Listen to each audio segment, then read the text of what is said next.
दोस्तों, भारत के एक startup new space research technology जो कि बेंगलुरु में स्थित है के द्वारा भारत का एक स्वदेशी तकनीक से एक ड्रोन बनाया गया है जिसका नाम है शेषनाग 150। शेषनाग 150 एक कामिकाजे ड्रोन है, यानी एक सुसाइडल ड्रोन जो टारगेट से टकराता है और टकराकर खुद को भी नष्ट करता है और टारगेट को भी नष्ट कर सकता है।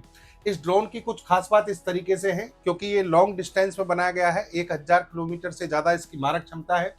5 घंटे से ज्यादा ये हवा में रहकर कार्य करने में सक्षम है और इसकी पेलोड कैपेसिटी है 25 से 40 केजी, यानी 25 से 40 केजी तक का ये विस्फोटक अपने साथ ले जा सकता है। और इतना बड़ा विस्फोटक जब किसी भी टारगेट पर गिरेगा तो वो पूर्णतः नष्ट हो जाएगा। एक इसकी खास बात है कि ये ऑटोनोमस स्वार्म इंटेलिजेंस पर आधारित है। मतलब ये जो ड्रोन है अकेला काम नहीं करता, एक स्वार्म टेक्नोलॉजी, एक झुंड के रूप में ये काम करते हैं। बहुत सारे ड्रोन एक साथ भेजे जाते हैं। बहुत सारे ड्रोन जब भेजे जाते हैं तो ये एआई टेक्नोलॉजी का उपयोग करके आपस में रियल टाइम डेटा का उपयोग करके प्लानिंग करते हैं कि टारगेट को कैसे नष्ट करना है। अगर मान लीजिए इनमें से कोई एक ड्रोन नष्ट भी हो जाता है तो इनकी प्लानिंग फेल नहीं होती है, बाकी के ड्रोन आपस में तालमेल बिठाकर दुश्मन पर अटैक करते हैं। इसके अलावा इसमें विजुअल नेविगेशन सिस्टम लगाया गया है। विजुअल नेविगेशन सिस्टम क्या खास बात है? देखिए, जीपीएस सिस्टम का जनरली क्या किया जाता है कि दुश्मन के द्वारा जैमर लगाकर उसे रोक दिया जाता है, यानी उसके सिग्नल रोक दिए जाते हैं।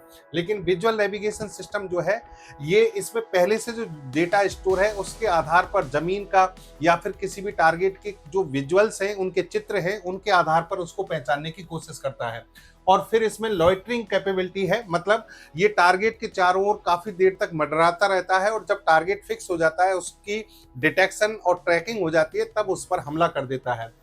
यहाँ और इसकी बात करें तो इसको देखिए किसी भी ट्रक या छोटे प्लेटफॉर्म से लॉन्च किया जा सकता है। ये हवा में उड़ते हुए अपने सर्च मोड में जाता है, स्वार्मिंग टेक्नोलॉजी का उपयोग करता है, 1000 किलोमीटर से ज्यादा हमला कर देता है। और टारगेट का जो एग्जीबिशन है इसमें एआई और कैमरों के माध्यम से किया जाता है, यानी आर्टिफिशियल टेक्नोलॉजी और इसके जो लेटेस्ट सेंसर और कैमरे हैं उनके माध्यम से इसमें ट्रैकिंग की जाती है, पहचान की जाती है और फिर दुश्मन पर स्ट्राइक किया जाता है। ये किसी भी एयर डिफेंस सिस्टम को सैचुरेशन की स्थिति में ला सकता है, अतः एयर डिफेंस सिस्टम इसे पहचानने में सक्षम नहीं होते हैं। तो भारत की इस टेक्नोलॉजी के लिए बहुत बहुत बधाइयां।